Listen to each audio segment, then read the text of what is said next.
Ал балалар, бүгін біз не туралы айтамыз? Қандай тақырып болатынын еске түсіру үшін және де түсіну үшін мына өлеңге назар аударыңдар. Су өмірдің бұлағы, тасып толған, тіршіліктің нәрі болып еріп қонған. Су болмаса болмайды табиғатта, ол әр заттың қуаты болып қалыптасқан. Қалай ойлайсыздар, бүгін біз не туралы сөйлейтін боламыз? Қандай тақырып? Су туралы дұрыс айтасыздар. Бүгін біз су тақырыбын әрі қарай бекітетін боламыз. Тақтаға назар аударайық. Бүгінгі тақырып сусыз тіршілік жоқ деп айтылады. Енді қазір өткен сабақта мәтін, біз су туралы мәтінді оқыған болатынбыз кітапта. Сол мәтінді еске түсіру үшін интерактивті тапсырма орындаймыз. Ол үшін қазір тақтаға шығып сөздерді бір-бірімен сәйкестендіретін боламыз. Қараймыз тақтаға. Қазір бір-бірден шығып, бұл тапсырманы орындайтын боламыз. Міне, сөздерді жұптарын тап.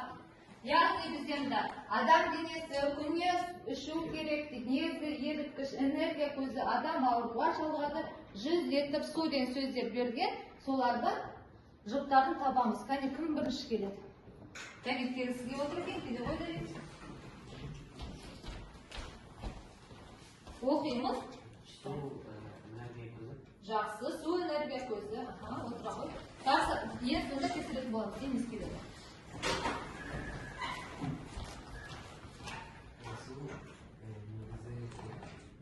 Жақсы. Женя. Женя одан кейін бола келеді.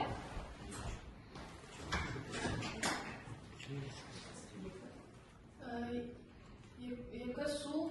2 литр су. 2 литр су күніне үшу керек. Үшу керек, жақсы. Темір, сән 2 сөз қалатын болады, жақсы ма? 2 сөз жақсы.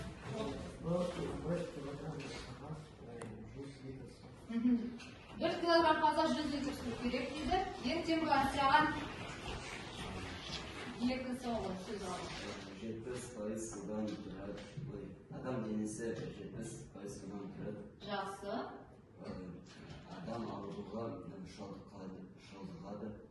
Судың жетіспеушілігінен. Яғни адам денесі 70% судан тұрады. Күніне 1,5-2 литр су ішу керек. Су негізгі еріткіш, энергия көзі су. Судың жетіспеушілігінен біз ауырып қалуымыз мүмкін. Және 1 килограмм қағазға 100 литр су. Кәне тексереміз. Дұрыс, тамаша дейді. Көріңіз балалар жүрейік. Және балалар сендерге айта кететін жайт, егер сендер тапсырмаларды орындасай, мен мына жерде бағалы парағына бал қойып отырамын. Әр тапсырманы мен 10 бал болып есептейтін боламын. Жаңа бірінші Learning Cup бағдарламасы арқылы барлығын орындап шықтыңдар, барлықтарына қазір 10 бал қойып шығамын, жақсы ма? Келесі тапсырма. Бүгін біз жаңа мәтінмен танысатын боламыз. Су туралы тағы да толық ақпарат алатын боламыз. Ол үшін осы мәтінді кезек оқып, оның мәнін түсіну керекпіз. 2 сөйлемнен оқимыз, я? Бірінші бізде Вова бастасын. Вова, оқи ғой. Су болмаса, осында түспейді. Жануарлар да адамдар сусыз тіршілік ете алмайды. Фабрикалармен зауыттардан жұмысына да су қажет. Сусыз ас дайындау да мүмкін емес.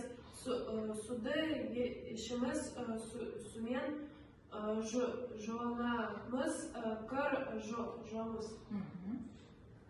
Кеткен сөздер қаударда бұдырқа ерекше тәртімділік етіп береді. Өзен көлдерінде жағасы керемет демалыс орны ретінде пайдаланылады. Беттерге соқып, бірақ мұхиттар мен теңіз сулары іші болып келеді. Адамның пайдалануына тұщы су қажет. Тұщы сулар өзен, көлдерде, мұздықтарда және жер астында кездеседі. Жер бетінде тұщы су қоры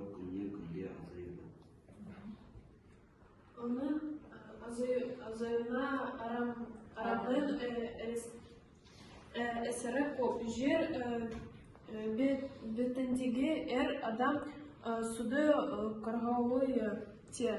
Тиіз дұрыстау дейміз. Завод, фабрикаларда, Жер бетіндегі әр адам суды қорғауы те. Тиіз дұрыстау дейміз. завод, фабрикаларда, құдықтардың азен өндірген алған дұрыс жер су қоймаларынан алып сыр ас қалдықтарын түспен жаңа қадалға қойды. Жер бетіндегі тұшы сын азайғандығын бір адам ескеруі тиіс. Суды үнемді пайдалану керек. Егер су көміліп жүргенде суды тамшылап қорғанып кетсең, оны қолданып кетеді. Суды рецесс шашып ысырап етуге болмайды. Жақсы, жарайсыңдар. Мәтіннің мазмұны сендерге түсінікті болды деген ойдамын. Енді әрқайсының алдына мен жасыл және қызыл карточка қойдым. Қане көрсетіңдер, бар ма алдарында карточкалар? Бар, иә? Вова да бар. Енді қараңдар. Қазір осы мәтін бойынша мен сендерге сұрақ қоямын. Егер де сендер бұл сөйлеммен келіссеңдер, сендер жасыл карточканы көтересіңдер, иә? Егер ол қате болса, жоқ деп қызыл карточка көтереміз. Тақтаға назар аударайық, сұрақтар тақтада берілген. Бірінші сұрақ. Жер бетіндегі тіршілік үшін судың мәні зор. Қалай ойлайсыңдар? Қане көтереміз карточкаларды? Жақсы, дұрыс. Келесі сұрақ. Өсімдік сусызда өсе береді. Сусыз өсе ме өсімдік? Темла, дұрыстап көтер карточканы. Жоқ дейді, Женя? Жақсы. Келесі үшінші. Фабрикалар мен зауыттардың да жұмысына су қажет. Темла, жақсы, жарайсыздар. Төртінші, жер бетінде су көп. Келісесіздер ма? Жер бетінде су көп па? Қане. Жақсы, барлықтарында дұрыс, иә? Су тұщы және ащы болып екіге бөлінеді. Тұщы және ащы. Иә дейді. Жақсы, жарайсыздар. Темірлан түзіп отыршы, қолыңды қой партауына. Тұщы сулар өзен көлдерде, мұздықтарда және жер астында кездеседі. Тұщы су. Тұщы су это пресная вода, иә? Дұрыс. Және де тағы бір сұрақ. Суды ретсіз шашып ысырап етуге бола ма? Ысырап етуге бола ма? Шашып төгіп. Мына жерде Денисті қатеген суды төгуге болмайды. Қалғандарыңызда бар жүгіріс, яғни барлықтарына 9 балл қойылады, керісінше 10 балл қойылады. Денис саған мына жерде 9 балл қоямыз. Жақсы, жарайсыздар. Ал балалар, келесі тапсырма өтеміз. Келесі тапсырманы орындау үшін біз шамдар әдісі арқылы екі топқа бөлінеміз. Қазір кезек-кезек келіп, мына жерде шамдар берген. Сол шамдарға жарық түсіру арқылы осылай кім қай топта екенін білетін боламыз. Қане, Давид келе ғой. Содан кейін бөлінеміз, иә? Бірінші топ мына жаққа, екінші топ мына жаққа бөлінеді. Бірінші топ мында отырасыз. Дәптерін ала ғой, Давид.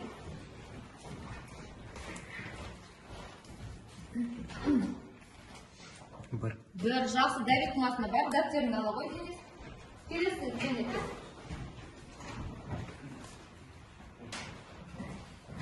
Екінші топ мында Давидтің орнына отырасыз. Мынаны алып қойыңыз. Темірлан, кел.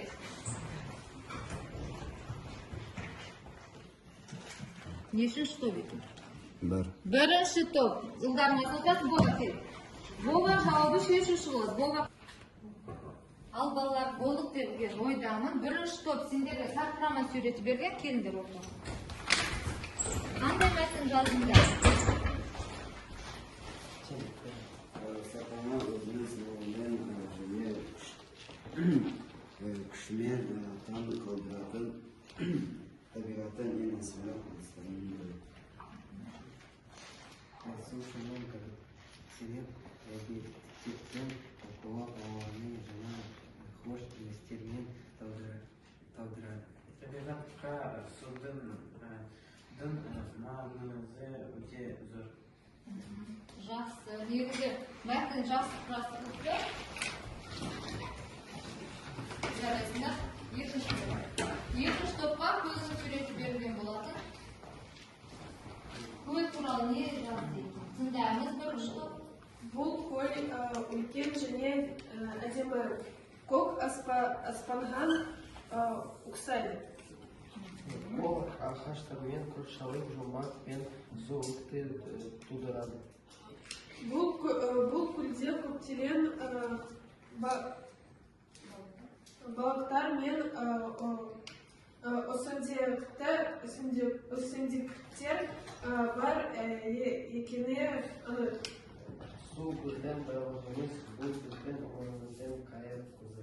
Қайнар көзі, иә? Жақсы, өте жақсы тапсырмады. Отырыңдар. Бұл тапсырма үшін мен сендерге осындай жасыл смайликтер берейін, иә? Себебі сендер барлығын дұрыс орындап шықтыңдар. Әр топқа осылай бір смайликтен береміз, және де балл парағынан сендерге балл қоятын боламыз. Ал балалар, енді біз екінші тапсырма орындаймыз. Осы топта сендерге мынандай тапсырма беріледі. Ол өте қызықты тапсырмалардың бірі. Барлықтарында телефон бар, иә? Телефонда жасанды интеллект программасын қолданамыз ғой? Иә? Қолданамыз. Осы жасанды интеллекттен мынандай көмек сұранды. Болашақтағы сусыз өмір қандай? Қазір алалым. Сендер суретті қазір жасап, мені жекемен жібересіңдер, мен оны экранға шығаратын боламын. Және де сендер суретті жай ғана жасамай, ол қандай, яғни болашақта өмір қандай? Мысалы, болашақта өмір жансыз, құрғақ болады, өсімдіктер өспейді деген секілді қорғап шығуларың керек.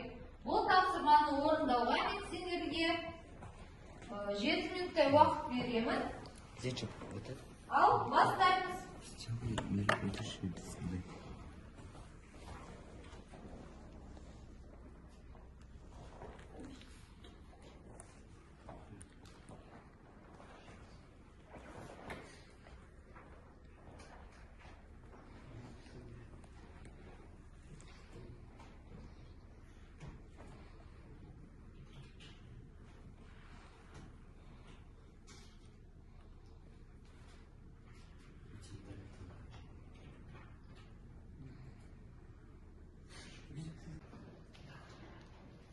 Ал балалар, сендер маған суреттерін жібердіңдер. Бірінші топ маған мынандай сурет жіберіпті. Міне, үлкейіп көрді. Міне қараңдар, болашақтағы өмір дейді. Қандай екен болашақтағы өмір? Ортаға шығып айтсаңдар болады. Дәптерге жазсаңдар, дәптермен шығамыз.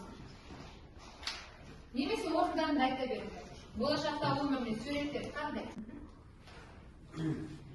Болашақта сусыз қылмақ. Жансыз. Жансыз. Құрғақ. Құрғақ, өлі дейді. Жақсы. Бар қатағы? Болдық па? Болды, иә? Құрғақ, жансыз дейді. Екінші топ келісеміз ба? Келісеміз ба?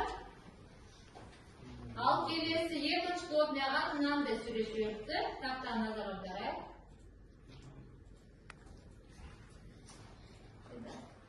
Міне, екінші топтікі.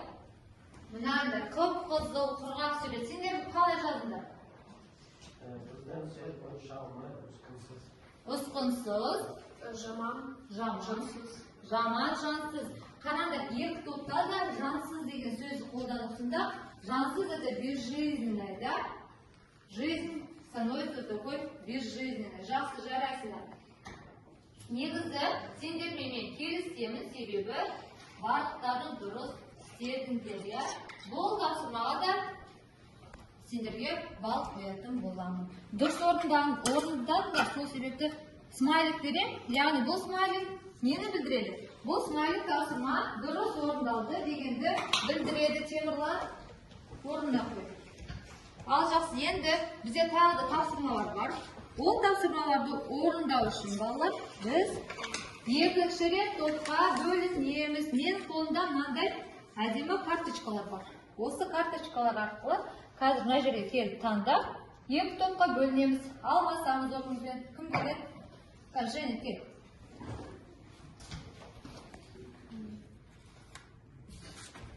Qanday kartoshka? А. Aha. Vova, kel.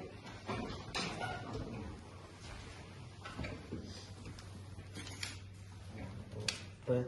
B bo'lsa mына yoqqa o'tib. Daftarimizni olamiz, kitobimizni olamiz. Және kitob qalamimizni olamiz. Daftarimizni. Б. B, yaxshi.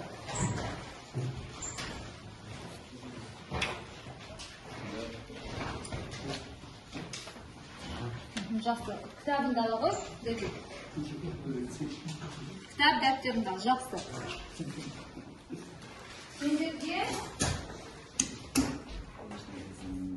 kitap пен тапсырма, задание по учебнику. Дәптерімізге бүгінгі жазып қояйықшы. Желтоқсан 11-і сәрсенбі сынып жұмысы деп жазамыз. Қазір кітап бойынша тапсырма орындаймыз.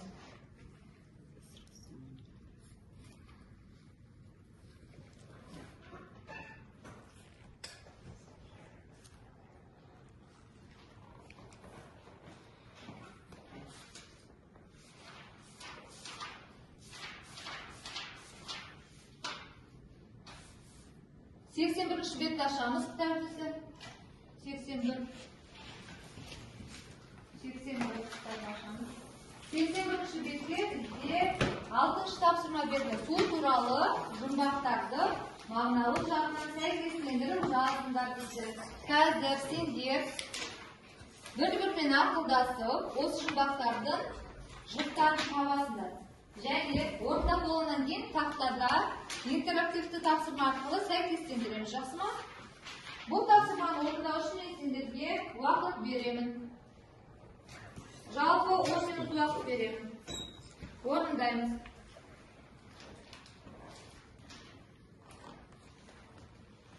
Bir-birimizga aqldashamiz, jumboqlarni жалғасын табамыз.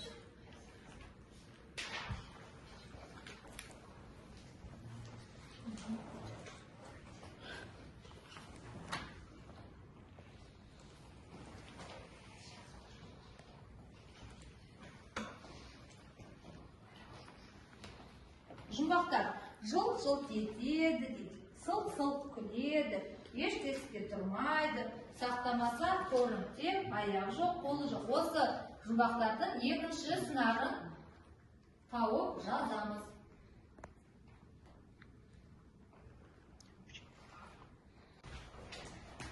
Ал балалар дайындықтар деген ойдамы? Тексеруге ол үшін тақтада қазір бір-бірден шығып, көк және сары сөздерді бір-бірімен жалғастырып, жұптарын табамыз. Мына топтан бастап деңіз келе ғой. Кезек-кезекпен шығып, жалғастырып табамыз. Оқимыз, читайық. Жыл-жыл етеді, жылдыдан өтеді. Жақсы. Келесі, мен аларда орнымен алып көрейінші. Келесі блоға жауап береді. Ссылка береді.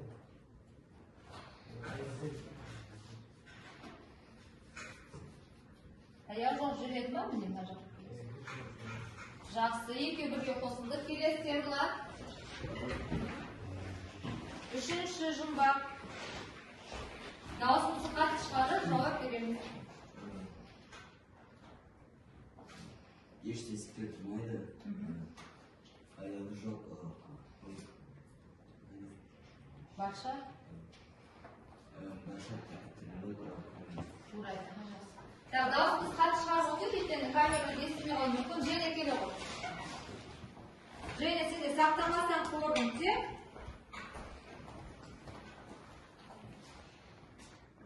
Не? Сақтамастан қордың тек. Оқы. Сақтамастан қордың тек.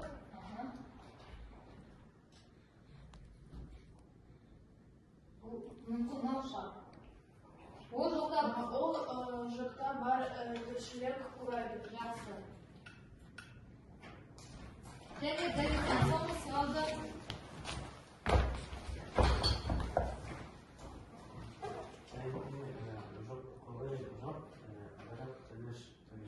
тұрмайды. Қосамыз. Жақсы, отырау. Тәртіп тексерейік. Дұрыс орындадық па?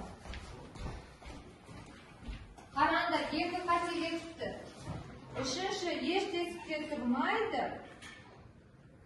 Ол жоқта бартышылық құрайды. Үшінші бізде Темірланда қатия. Және сақтамаса қожықте Женя да қатия. Сендерден бір бал алып тастаймын. Басқа баларға 10 балдан қоятын боламын. Жақсы ма? Түсінікті ғой.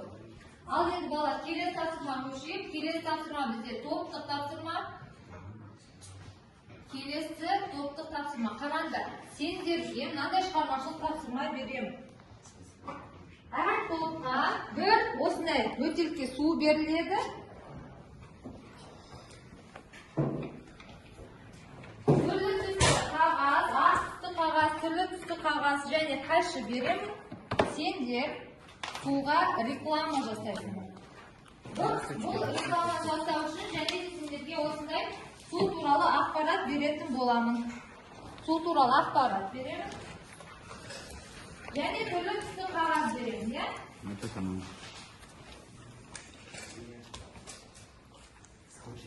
Не, түрлі түсті қағаз беремін.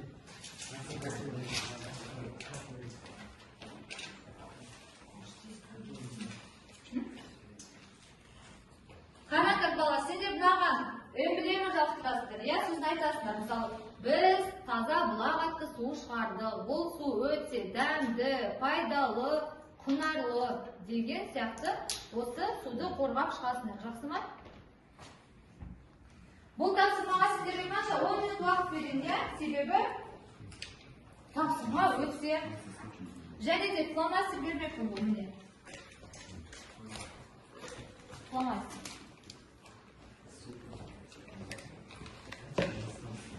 Орындаймыз.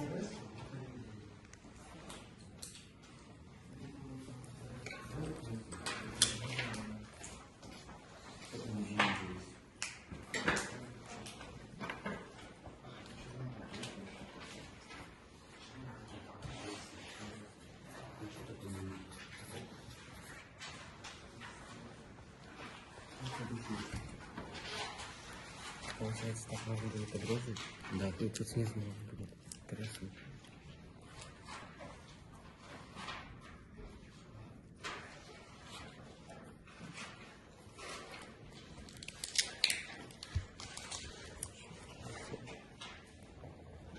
Вот сюда.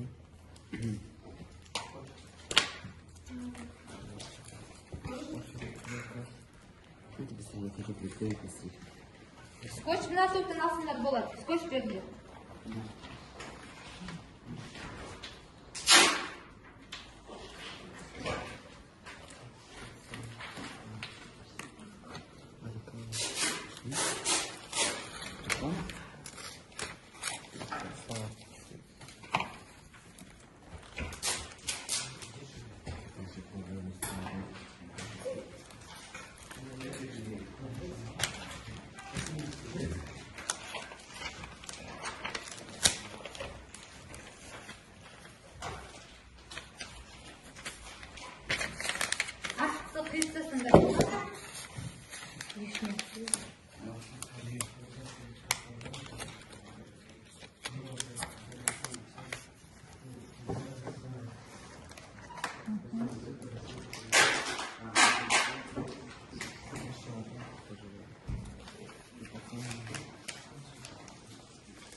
Аллалар, не, қараңдар, әр топ реклама құрастырған көріп тұрмын, иә? Кім қандай сулар шығарды екен? Сулары қандай екен? Болашақта адамдар сендерден осы суды сатып аламы? Келіңдер, бірінші топ сендерден бастаймыз, иә? Жігіттерден бастаймыз. Қандай су шығарды екен? Камерада темірден көрсете ғой. Біз тірі су атты су шығардық. Тірі су дейді. Молды, пайдалы, дамле. Жақсы, болды. Суы көмек молды күші. Жақсы, жарайсыздар. Екінші топ сендерге реклама ұнады ма? Бағалаймыз, иә? Немесе жоқ? ұнады дейді, жақсы жарайсыздар. Яғни сендерге 10 балл қоюға болады екен. Ал екінші топ келіңдер.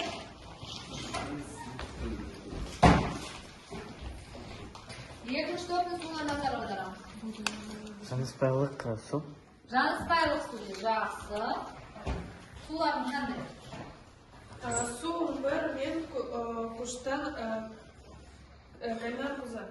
Сапаны таныңыз, ең жақсы суды күшіңіз. Жақсы жарайсыздар. Отырамыз. Ал бала қараңдар, біз жаңа жастан интеллект арқылы сусыз өмір қандай екенін білдік. Суға реклама жасадық. Енді болашақта адамдар осы суды қорғайтындай, осы суды қадірлеу үшін бір эмблема болу керек қой, иә? Сол эмблемаға қарап олар суды қадірлеп бағалайтын болады. Сол үшін сендерге қазір тапсырма тездетіп А4 қағазын берем, сол қағазға адамдарға белгі беретін бір эмблема, бір сурет салу керексіңдер. Жақсы ма? Алдарында сендерде фломастер бар, түрлі түсті. Кәне, осы тапсырманы орындар. Бұл біздің осы сабағымыздың соңғы тапсырмасы болып табылады. Осы қағазға эмблема саламыз. Суды бағалайтындар.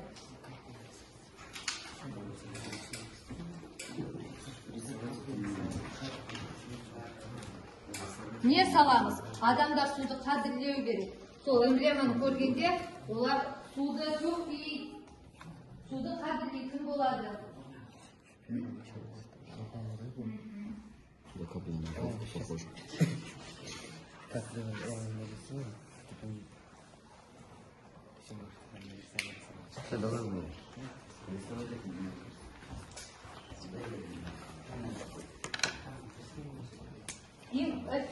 Бір атау берсіндер болады.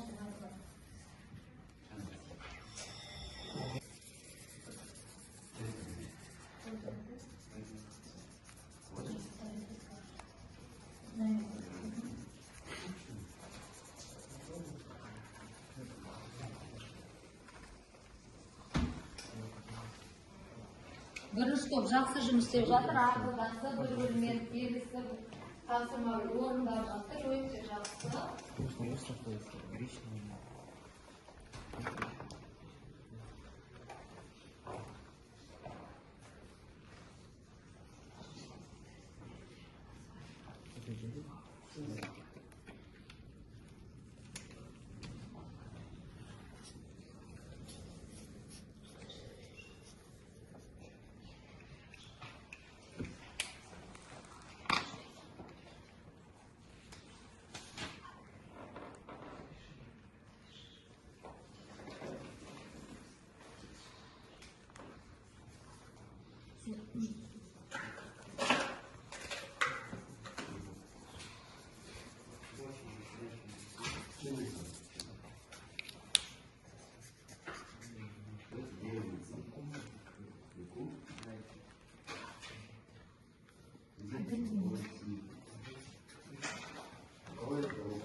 Болдық қой, иә?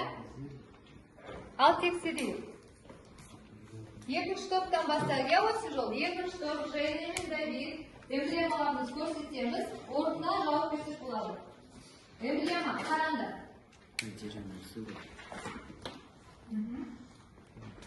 Эмблемалар осындай екен, орташынайшы, көрінбейді.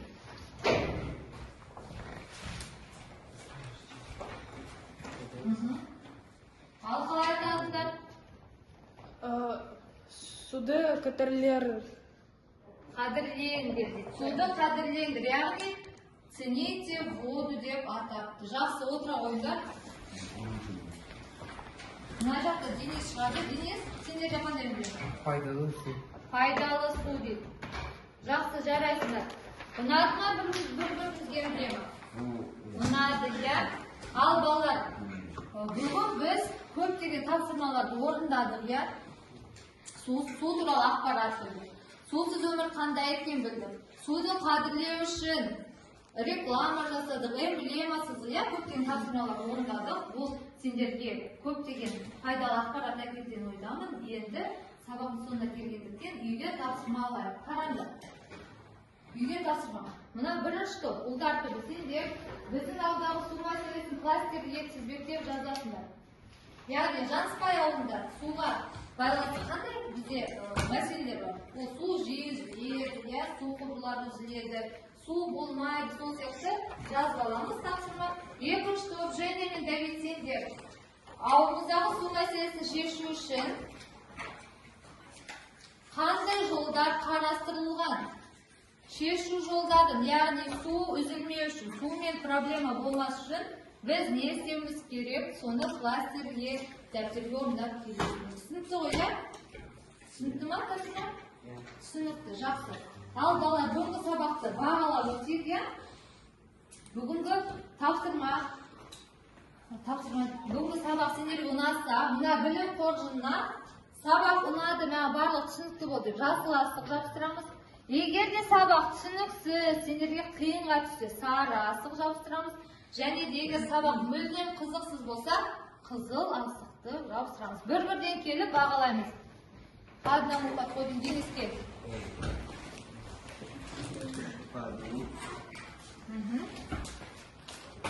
Жасыл асықтан келдім. Сен қандай асық таңдайсың? Қандай асық таңдайсың? Жасыл. Жасыл, жақсы. Давид, қандай асық таңдаймыз? Жасыл асық. Вова. Вова да.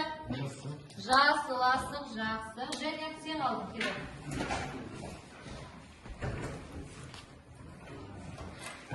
Жасыл. Жасыл. Ал балалар, жақсы.